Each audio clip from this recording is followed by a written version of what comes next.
Here's a great weekend project that will make all your other weekend projects really easy. It's making an organized pegboard for all your tools. This pegboard has been painted Bedford gray to match our cabinetry. I glued 1 inch by 1 inch wood strips to the back of the pegboard to help keep the pegboard away from the wall so that when you insert the hardware, it doesn't scratch your wall. This simple frame was really easy to add. First, I marked where to make my corner cuts. Using a miter box, I sawed 45-degree angles.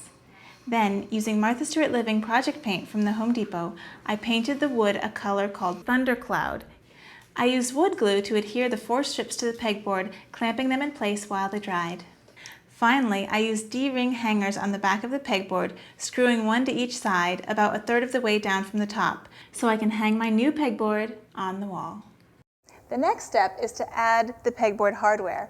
All of this different hardware comes in one 43-piece set that you can get at the Home Depot. All these different shapes have a different use so that every tool can be hung perfectly.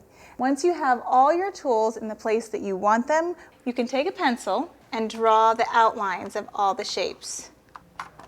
Now onto the saw and the rest of the tools. Now that I've finished drawing all of the silhouettes of the tools, I'm going to tape off the straight edges with some blue tape. This will give me some nice crisp lines. I'm using the same metallic paint that I used on the frame. It'll look really good. And I'm putting it on pretty heavily because metallic paint can be a little bit see-through. It does kind of get into these peg holes, so I'm just going to take a smaller brush and get that paint out of there. Now I'm going to remove the tape. That is really, really nice.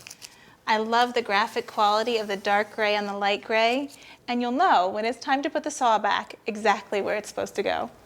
Once I've finished filling in all these silhouettes, I'll let the paint dry and then I'll give it a coat of primer sealer. That will give it some durability. This is going to look so great when all the hardware is back on and all of the tools are placed exactly where they should go.